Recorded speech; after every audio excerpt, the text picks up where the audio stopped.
Hello, and welcome to the Harry Glorikian Show, where we dive into the tech-driven future of healthcare. This week on the show, my guest is Joe DeVivo. He is the CEO of a company called Butterfly Network, and their goal is to make it radically easier for doctors or medical technicians to perform an ultrasound exam and radically cheaper for a patient to get one. Butterfly makes an FDA-cleared handheld ultrasound scanner called the Butterfly iQ.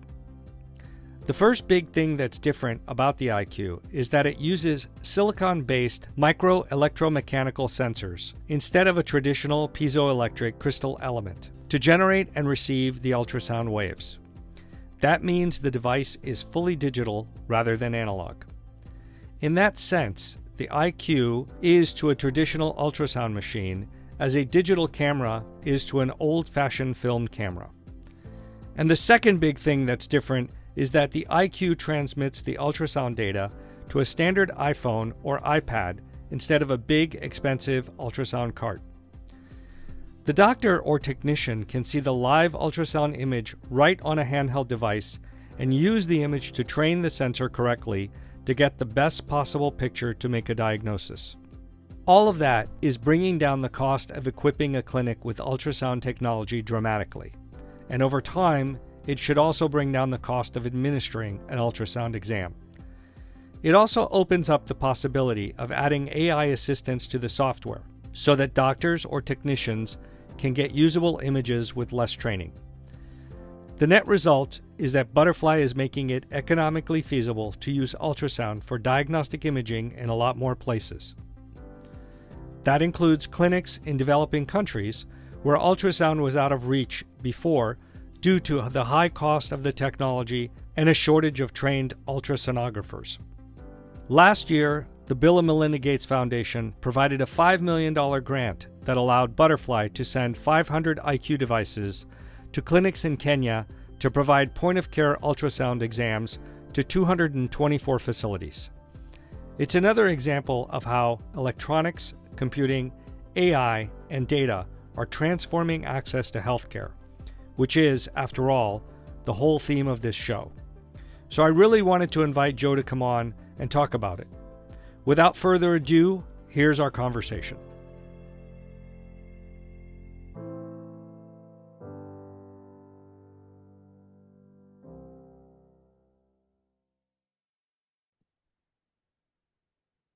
Joe, welcome to the show. Thank you, Harry. It's a pleasure to be here.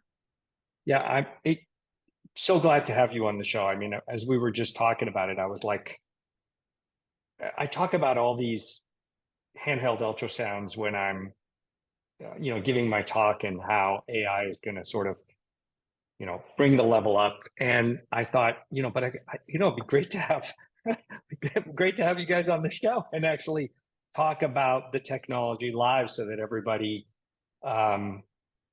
can really understand what these technologies are, how they're being used, where they're being used, and why they're so critical. But I guess before we jump into that, because there may be a lot of listeners who not even familiar with ultrasounds, except for, if your wife is pregnant and, you get this, what is it about, 5x5, 4x4, black and white thing that you put on your fridge where you're looking for is it a boy or is it a girl?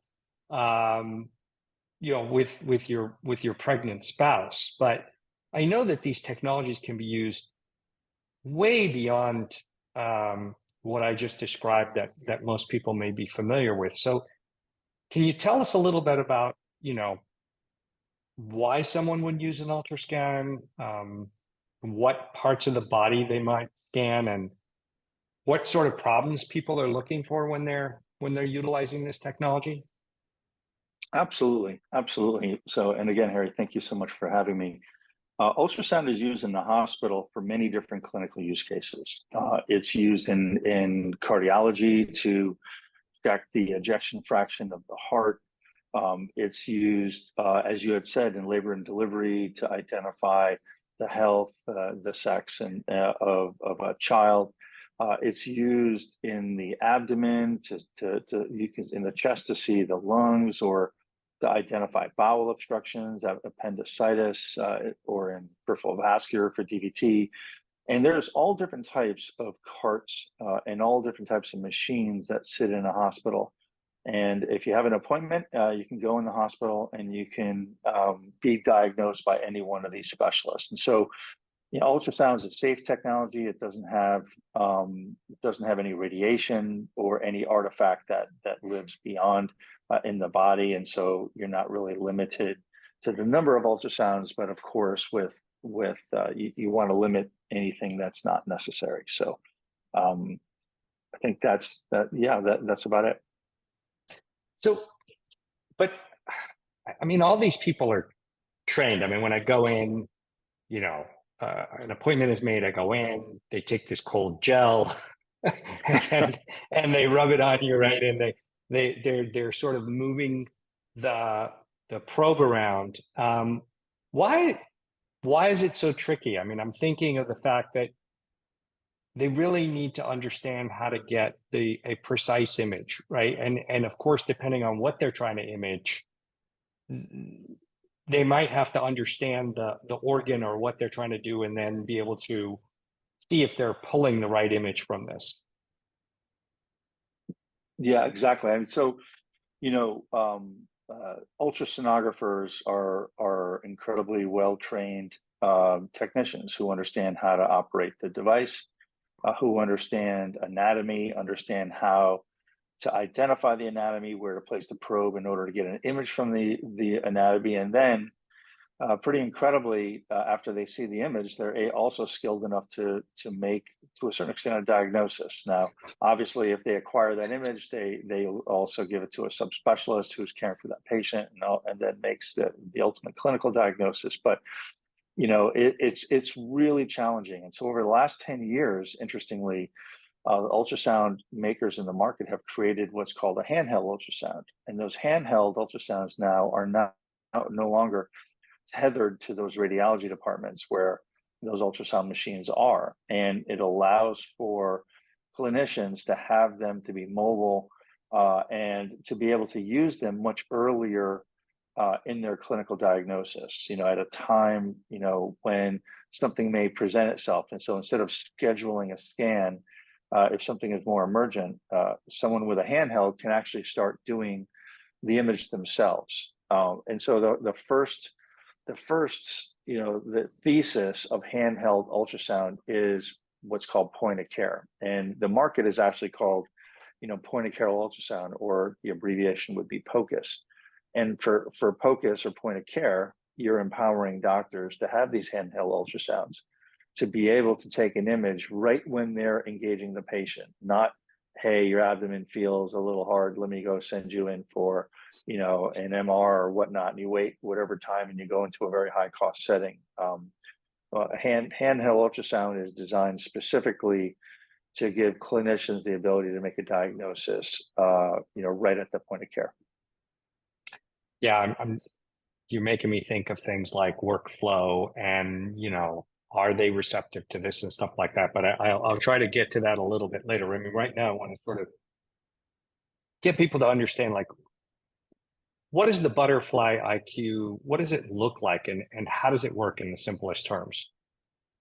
So it is a standard, it looks like a standard ultrasound probe. It is a handheld, long device with a cord coming out the back that allows for an image to be extracted in a very simple way. I can actually go run down the hall and grab one and show you if you want. We can pause this and I'll go get it. But it's basically a handheld probe that looks like an ultrasound probe, and it has all the technology inside to be able to acquire an image. What Butterfly does differently than other handheld probes is all the other handheld probes on the market are analog. They have a fixed type of energy frequency battery crystals, and they take a pre-programmed image. Butterfly is the first on the market to actually use a semiconductor chip with a MEMS wafer technology. And the chip kind of directs energy to the wafer vibrates, the MEMS vibrates its sensors and sends the energy out. And it is completely programmable and controlled. And so, first of all, a butterfly is very durable. It's been drop tested from 4 feet. And so it's something that can travel with you. It's not fragile, and it's very robust. And second of all, because it has the semiconductor chip technology, you can use one probe for every part of the body. You just you plug it into your iPhone, an app opens up. You scan through the app, you identify which organ. It sets a preset, and then you go. And it's connected to the cloud and has all kinds of software that makes it easy to capture the image. So were there any like challenges, I mean, in building this, or, what kind of, was there any technical hurdles you had to overcome? Oh, absolutely. So, the marrying of the MEMS technology with the semiconductor, this is the only chip in the world that has been able to create, has been able to marry the two together and produce this type of energy at scale. So everything is about chip optimization, which is energy, heat, and the ability to drive as much energy for imaging as possible. And it very much you can look at Butterfly to all the other companies like a digital camera, and everyone is a film camera. And so in the very beginning, it's all about processor speed, and it's all about how many pixels you can acquire with that initial image. And so your first image is a 1 megapixel image, and then as your technology gets better, it's a 3 megapixel image. And people start saying, oh, well, your image isn't as good as film. Yeah, okay, but we're also, we're also doing it in a very cost effective and also very high tech way. And then all of a sudden you come out with a 5 megapixel chip, and then you come out with a 7 megapixel chip, and now your imaging is better than film, and you have all the other benefits of miniaturization, of low energy, et cetera, et cetera. So much of our development is all about microprocessors and all about semiconductors. And we are launching our newest chip next year. And for us, we have Moore's law on our side. So every 18 months, compute power doubles. There's a fixed limitation to a piezo crystal. It's unlimited with chip technology that we've seen over the last 30 years manifest. So it's no different for us, and we're going to continue to push the boundaries of the technology. Well, and for those of you that are old enough to remember Kodak, and for those of you that are young and don't know anything about Kodak, go look it up on Wikipedia. But and what happened to them. But so now the company's founder is Jonathan Rothberg, right? I mean, he's God. I've been hearing his name, I feel like forever. But genomic sequencing, proteomics, imaging, AI. What's the backstory on Butterfly? I mean, I think you guys started, if I remember correctly, 2011-ish.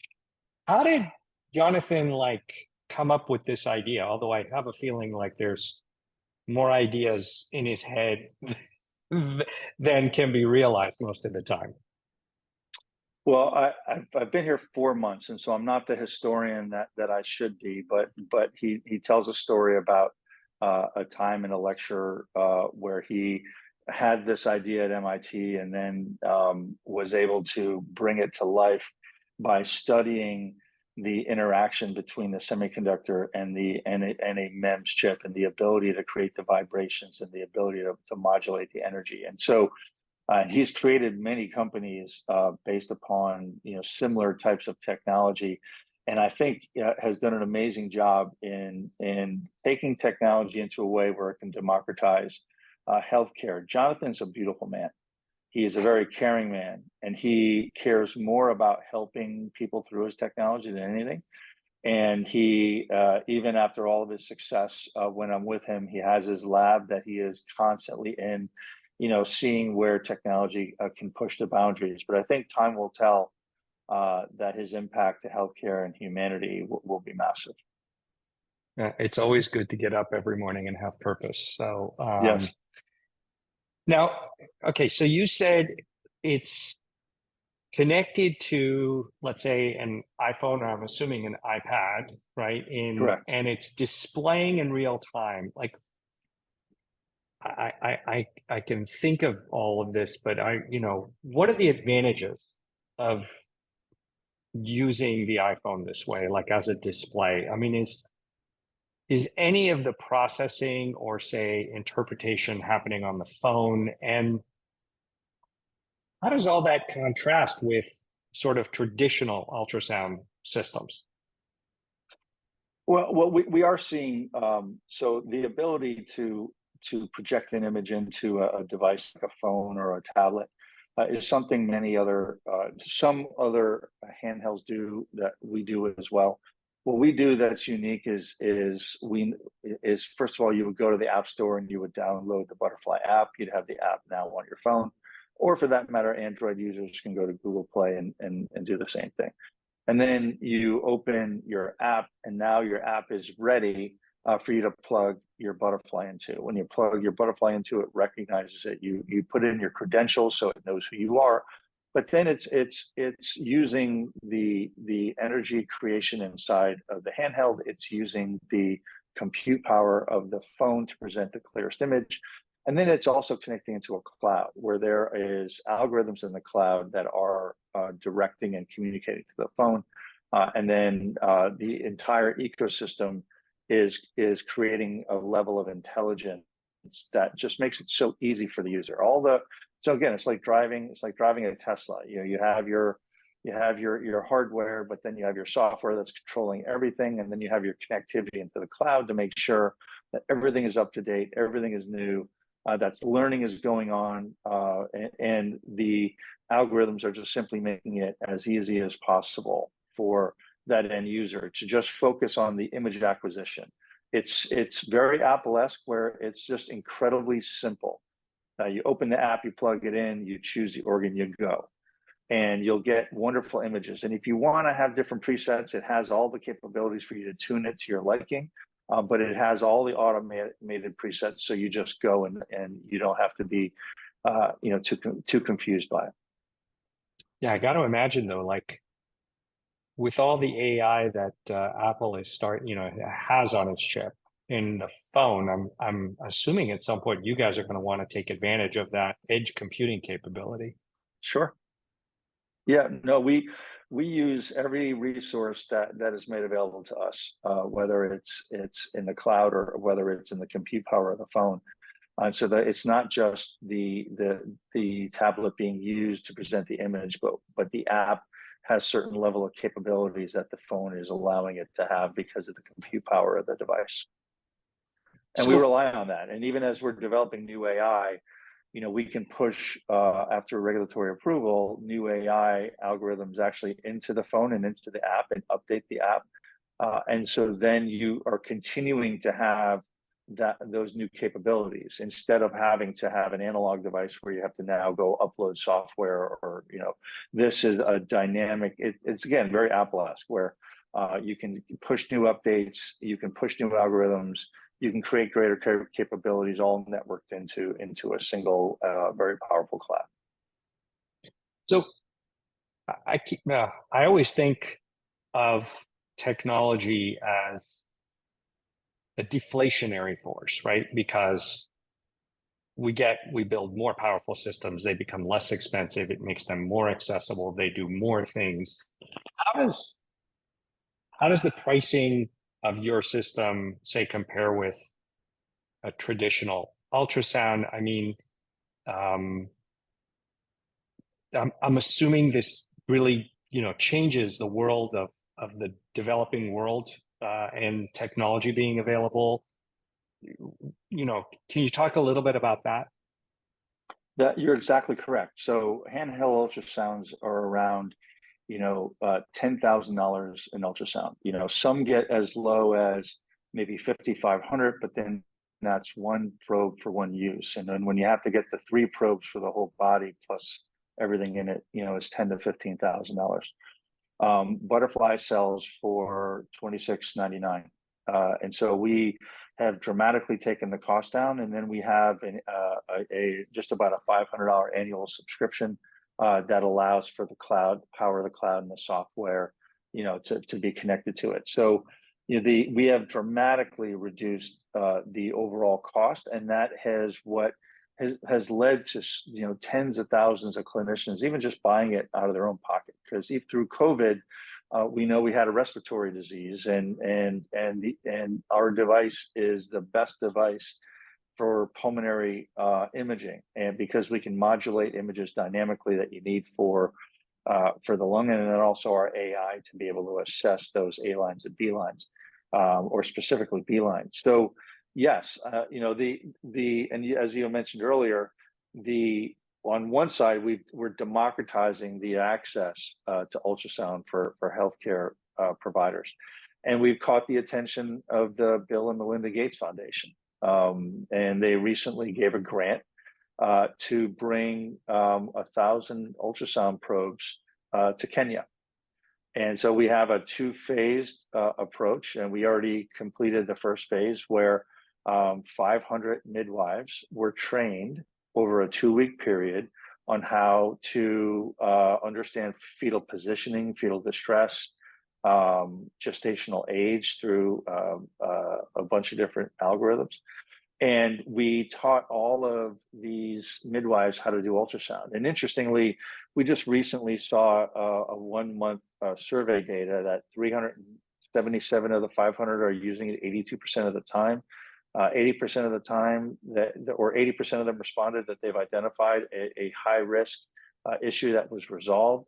And we're changing the lives and the care of people who don't have access to 10, 15, or $50,000 or $100,000 ultrasound carts in the hospital. And so the desire is to democratize healthcare. The desire is to replace the stethoscope with a device that's cost effective and can be used dynamically everywhere in the body. And with wonderful charities like Bill and Melinda Gates, and we have a new one that we're working with that will be announced shortly, to do a very large deployment in a country of need, that making this accessible, making it easy is just simply good for healthcare and good for mankind. Yeah, I mean, it's funny. I'm trying to think. I'm almost imagining that you could use this, if you use this in place of a stethoscope. I'm trying to think of the electronic stethoscopes that are available now and how you would build these two things into one unit. But I'm always thinking about different ideas There like you that. But let's jump into things like, how does the AI you're using, move the needle or play a role in what you're doing? I mean, I know that it does image acquisition. It helps with image interpretation. What else does it do, and how and why does it help automate, what's going on here? Right. So, when you go get an MRI, you go into an MRI suite. There's a technician. They put you on a table. Technician leaves, presses a button, and then a standard protocol of image acquisition occurs. And those images are just a bunch of slices that go through the body. And the same thing that happens for CT. But when you get to ultrasound, it's just so hard, right? So here we are now, for $2,700, making an ultrasound available to everyone, and making it easy. But it's not easy to acquire the image. I mean, we've, as a father, I've had 5 children, 5 births. I've gone in and seen the ultrasound, and before that ultrasonographer actually gets to finding the child, I don't know what he or she's looking at. I mean, you just get car sick looking at it. And that's the challenge with ultrasound, is where do you put the probe, and then how do you find exactly what you're looking for? And I always assimilate it to having a flashlight in a really dark cave. You have to kind of know in directionally what you're looking for, and then you have to find it. And then when you find it, you have to have the intelligence to know what it is that you found and what it means and where it's at. So it's incredibly complicated. So the AI is designed to make it easier. So there's one aspect of AI that's on the image acquisition side. So it's okay.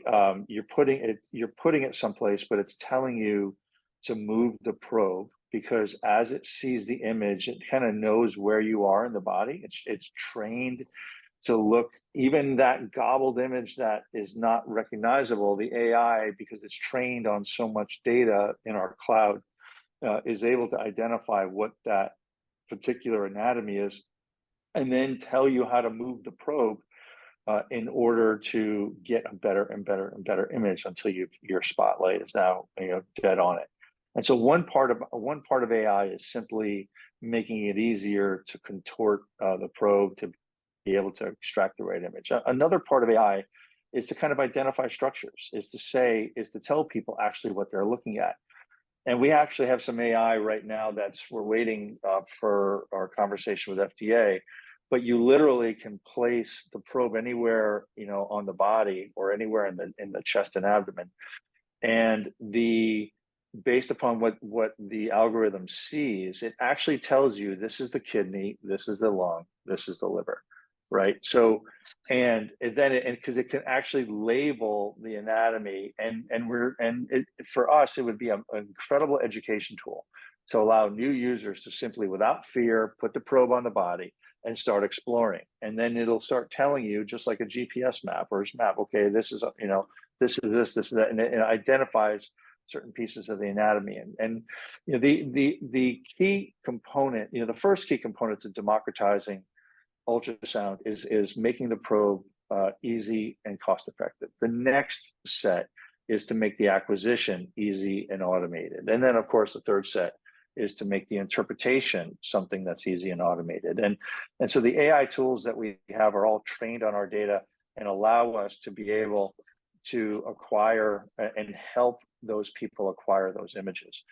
We have a new probe coming out that is very much like, it's kind of like a Dr. Spock type probe. Remember when he would grab that thing and put it towards the body, and it would just scan through the body and said, oh, you have this diagnosis. Well, it's not that significant or sophisticated yet, but kind of. So our chip transducer is like an LCD screen, and we have all these different MEMS devices sitting on top of the chip, and we can direct all those devices to work in concert to deliver energy. And so normally, if you put a device on an abdomen, you get a fan, you get a single line fan, and anywhere you turn that probe is kind of the fan of the image that you have.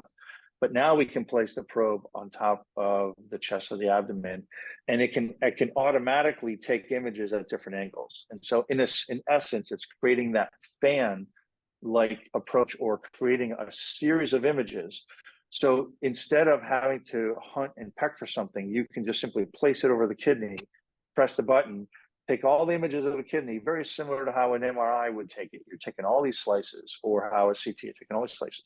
And then now you can, instead of, while you're trying to find something, you now have a file, and you have a file of 30 or 40 images, and you just choose which image, just like they do in an MR. Like you see the tumor get bigger and then smaller as they're going through the slices. Well, you now can do the same thing with ultrasound, and that can only be done with Butterfly. And so the next probe that we have come out has this auto scan feature that will allow for a less skilled healthcare professional to be able to acquire an image in a very easy manner, and then be able to send the image, because Butterfly has something called teleguidance, which is very telemedicine-like, that will allow you to send images and collaborate through a virtual medium like what we're on right now. So the image, or the future for what we're doing is very bright, because we've attacked the cost issue, and now we're dealing with education with Butterfly Academy and certification, and AI tools that make that image acquisition easier and easier to acquire. Yeah, it's funny, because whenever you're talking about this, I'm like, God, I want one of these at home, right? People are like, you're nuts. I'm like, no, but I mean, this is going to be, I think at some point, some of these technologies are just going to be available to patients, and, depending on their condition, and they're just, I just can't see how the cost isn't going to continually come down, and just, it's going to be cheaper and easier to either have it near the patient, or the clinic down the street will have it, and you don't have to go into the ivory tower. Mm-hmm. No, I think that's right. I think you're dead on, and that is actually what's happening. I think I mentioned to you earlier, but I've been here 4 months, and I've been in digital for a while and healthcare and devices for a while. And what fascinated me by Butterfly is this chip and the capabilities of the chip. And I kind of feel like the first phase of Butterfly has been Butterfly taking its unique technology and putting it in kind of an old form factor. And that old form factor is this handheld ultrasound. And I kind of assimilate it to strapping a combustion engine on the back of a horse. So we have this engine, and the engine can move the legs of the horse faster, and that's really great. So now we have a faster horse, but it's a bumpy ride. I'm out in the weather, and I can only have one person on the horse. We didn't create a vehicle. I think Butterfly can create an entirely new market with benefits that are well beyond the analog handhelds. And so the chip doesn't need that big a form factor. It doesn't need this big handheld probe. We just have it because that's what the current market has. But imagine having now a device that's the size of my AirPod case or just the size of a computer mouse, and imagine that is now given to a chronic care patient who's been discharged, say a cardiac patient. And if you look, 82% of hospitals through the United States last year were penalized due to readmission rates. And the biggest culprit are cardiac readmissions. And the thing that you monitor for congestive heart failure readmission rates is the amount of fluid in the lungs. And one of the best modalities to test fluid in the lungs is actually using ultrasound and using an AI counter that we have called it's a Beeline counter. So now imagine you send a patient home and you put a little temporary tattoo on them. And you say, every day, place this device and put this on top of that temporary tattoo, but put it there and press a button. The patient is not looking at that seasick image that's trying to, they're just simply placing it here and it's scanning the body and sending an image to a caregiver. It's very similar to other remote patient monitoring technologies that you know very well that allow patients to take things to the home, and then things stream into a centralized area. And if data presents itself outside of preset bands, it alarms and a caregiver then intervenes. And managing fluids in the chest and in the lungs is something you do with a diuretic. And so you can remotely, help that patient manage the fluid. But if they're not managed and the fluid becomes to excess, then they're readmitted. So I see now the ability to truly democratize ultrasound by placing these wearables on, or placing a device and having a patient be able to acquire an image in an incredibly easy way. Now, this will probably take, although we're launching it next year, it's probably take time. We're launching the algorithm next year in our standard probe, and a year later we'll have something like this. But that's where Butterfly changes the game, and that's where ultrasound and the market will be changed forever. Yeah, I mean, I always tell people the biggest problem in moving things in healthcare is, well, the people. they're not easy to move, right? Because they have their workflows and they don't want to change their workflows.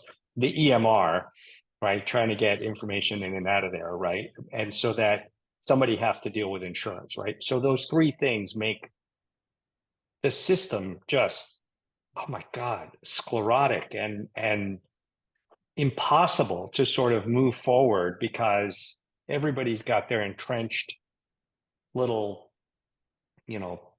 area that they're trying to defend or figure out how they're going to make money, which is why it doesn't move as quickly as everybody would like. But the more I think about the system, the more I think about, like, if I wanted to be a sonographer right now, I mean, it would take some level of training. And I know that there's a shortage of these people. And I think that's one of the reasons why ultrasound may not be, more widely available, because there's nobody actually to do the scan. But, and I think about your system, like, how much training do you need to use a Butterfly? How much do I need to interpret the image? Is it any less than a traditional, and if so, why? I think the key is, first of all, the images are similar to the in-hospital images, and so the image acquisition still it requires training. There's, aside from the AI algorithms that we've talked about previously, the standard ultrasound is the same as the standard ultrasound. The difference is the focus. If you try to become a master at every organ around the body, it's going to take a really long time. But if you just say, I want to build pulmonary ultrasound into my practice, and even start, just reduce the amount of chest X-rays I'm sending for. There are ways where you can very quickly get acclimated to probe placement and where the initial image is. And there's training that within, several days to several weeks worth of training, you can get up to speed. And actually, Butterfly has a proficiency software that helps institutions manage the level of proficiency of each of their clinicians, because as they are taking scans, those scans are uploaded into a module where a reviewer can look at those scans. And then the reviewer can evaluate the quality of the scan and the diagnosis, and then ultimately move that person up a learning curve, because there is a very big learning curve. And Butterfly, as an individual probe, acquiring an individual image, is the same as any ultrasound device. It's an image that you have to deal with. It's like driving a car that, it's very standard. But the ability to now acquire that image, use AI tools, and then use education and proficiency tools, we've made that a part of the offering that we have, because we know we look at usage data, because everything is connected to the cloud. We can see, hey, there's a bunch of these types of people who aren't comfortable yet, that they're not scanning as much, and then we see these over here who are scanning a ton. And there's a phenomenon in the United States called ghost imaging. And what it basically is someone will do a scan, but they won't document it, and they won't try to get paid for it. They use the scan because they're curious and they want to see, but they haven't gotten themselves to a level of comfort where they're willing to actually render the final diagnosis based on that scan, document the diagnosis, and then ask for reimbursement. And that's what a big part of our software is doing, is helping manage the proficiency. And then when people are at the right proficiency, having them, and they have the confidence, then they can document and then push it into their Epic system, or and then ask for reimbursement. And so the more people we train, the more we get onto a certain platform, the more revenue the hospital is making, because it's institutionalizing the program. Many doctors have just bought Butterfly and they've used it, and the hospital, they bring it in the hospital and goes, hey, what is that? That's not in our workflow. That's not in our procedure and standards. And then when enough of them have them, we go to the hospital and we work with them on our software to institutionalize it. And that's the whole process of evolution. I mean, ultimately, we do have to use AI and other tools to make the scans easier to acquire. And that is what's going to significantly grow this market. But if we use the Tesla analogy, though, right? So, you guys have now electrified the car, right? Which now doesn't make it a car; it makes it way more flexible and adaptable, and it can do things that the car could never do. I mean, I'm assuming that we're moving from, I'm driving it myself now, to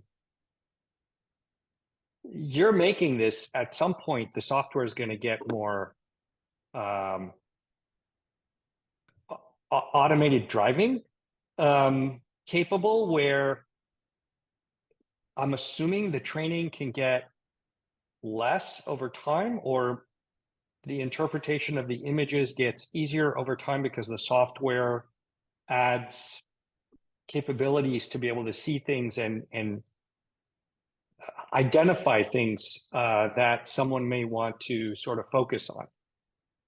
Yeah, I think that's dead on. And I think we spoke earlier. I was listening to a podcast, and it was Jim Farley, the CEO of Ford. And he was saying, he was very transparent and self-effacing for the industry, to say, he was telling the listeners, do you know how many different companies we have to deal with that have their own software, whether it's for the chairs, whether it's for the transmission, whether it's for sensors in the engine, carburetor, or that these are all different companies with different pieces of software. And it's just such a challenge for them, because they don't have access to the code and they can't get the code to speak to each other. And they just have to be able to find ways to pull data in and out of the software. And he actually then turned around and said, "Do you know how powerful it is that Tesla has its own that has a single software platform, and that single software platform drives all of those sensors and all those components and can be able to work in concert, and then it's connected into a cloud environment where that data is then streamed into the cloud, and so it's acquired, and AI is then used to be able to interpret that data and create intelligence and then push that data back into the vehicle. And the ability to get to self-driving can't even be contemplated without this single software type ecosystem." And he just said, "You know how hard it is?" And he was making the case to why they needed to separate their business out and their EV business to be different. And Elon Musk, Jim Farley was making the point, and Elon Musk would tell you that Tesla is a software company. Everyone thinks it's an auto company, but without the cloud and without the ability to have that processing, without the ability to have all the componentry and the hardware work together, then you can't deliver those newer applications. It's exactly how Butterfly is architected. We have a device and that device is architected through a semiconductor chip that is completely electronic, completely digital. We can tune dynamically the frequencies. We can tune them after we've validated them and gone through the right protocols.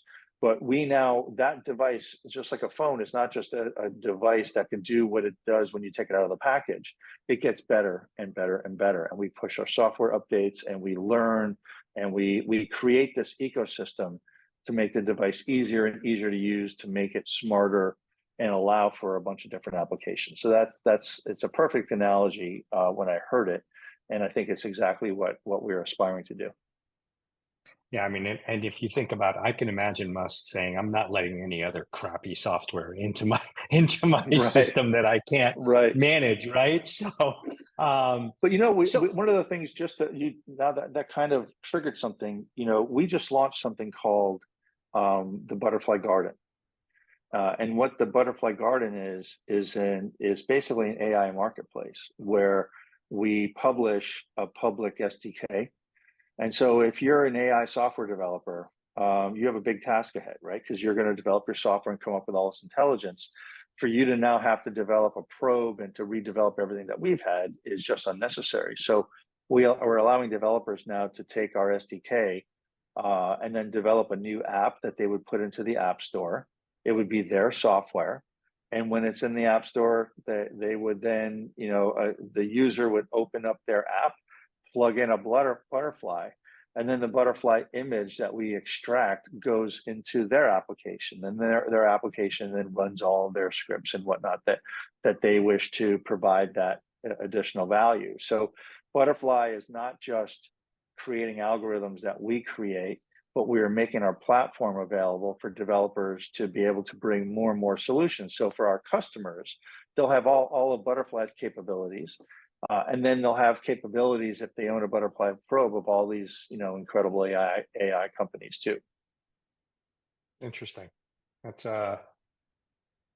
we could have a whiteboarding discussion about the pros and cons of that. So what's been the impact of the democratization of this? I mean, opening up access to imaging, do you have any, let's say, data or anecdotes to illustrate how the IQ ultrasound has made a difference in places where doctors and patients previously had no access to ultrasound?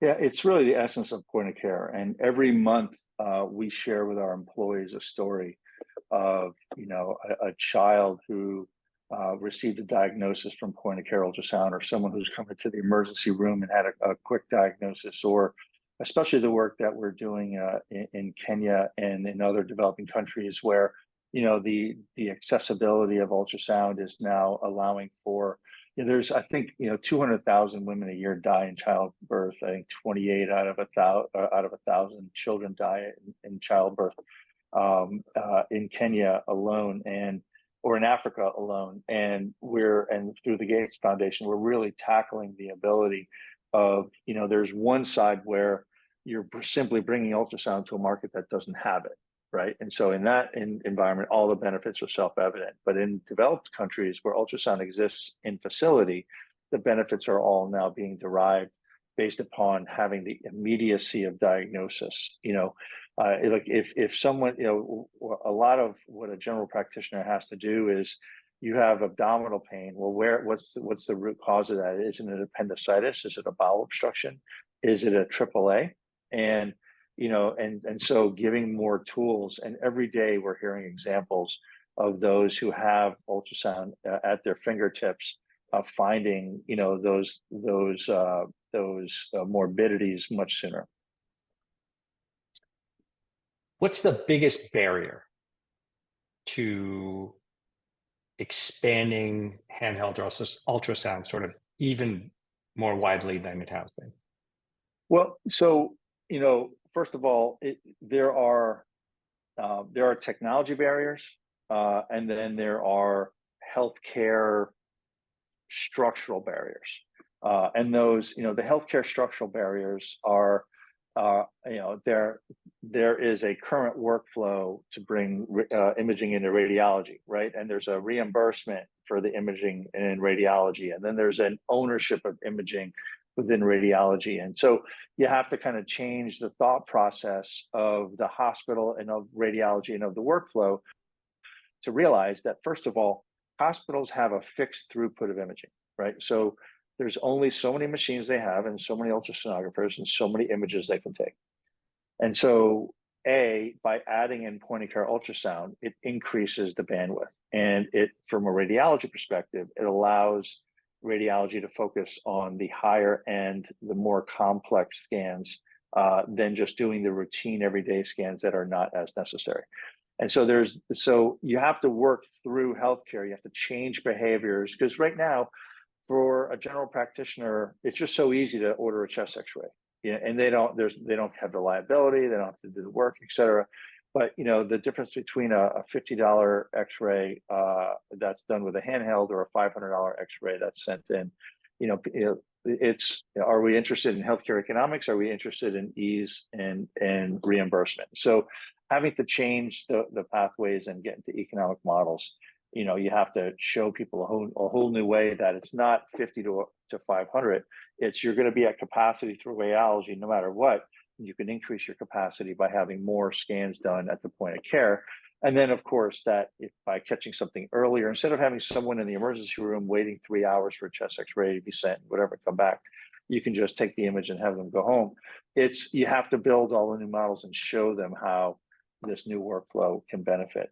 On the technology side, it's simply, I would have to say the biggest barrier is what you started off the conversation with. It's education. It's how do you get someone to be comfortable and have the proficiency to be able to rely on their diagnosis earlier in.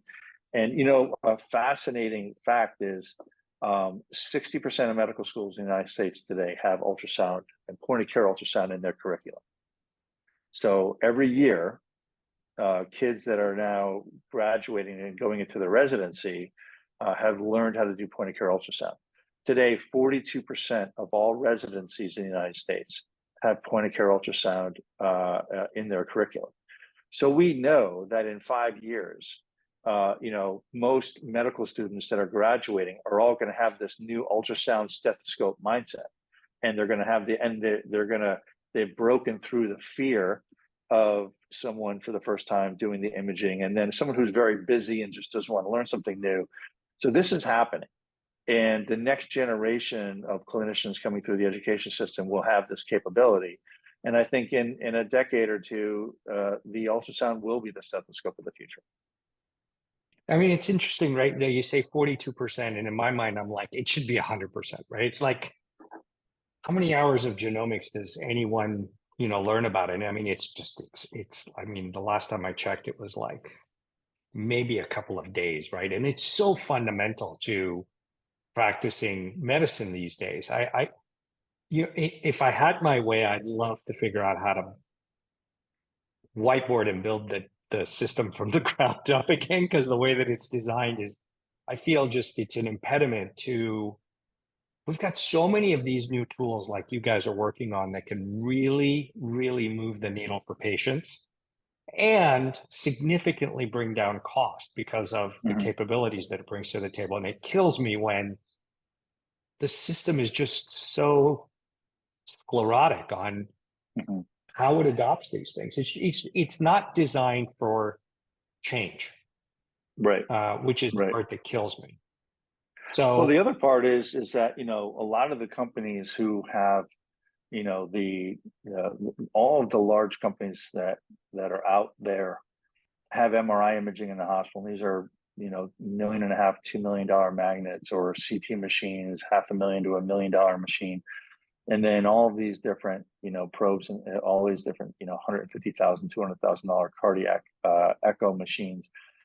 There's not as much incentive for these large companies. They'll have handheld ultrasound because people will ask for it, but the incentive is really to keep selling more expensive machines, not bringing care out of the hospital into these low cost settings. And so, you know, we're fighting up against, you know, existing workflows, and we're fighting up against big behemoths that are not really that incented to disrupt their own business. And it does take time. But you know, point of care ultrasound has a lot of momentum, and it's here to stay. And the training and the ability to, you know, I think it all starts at the bottoms up. And while we're fighting all the current barriers, over time, as all these new kids get into practice, our things will change for the better. I have a lot of faith, and you know, we have sold more handheld ultrasound than any other company in the world, and there's a reason for that, because we've done things that are new and unique and cost effective,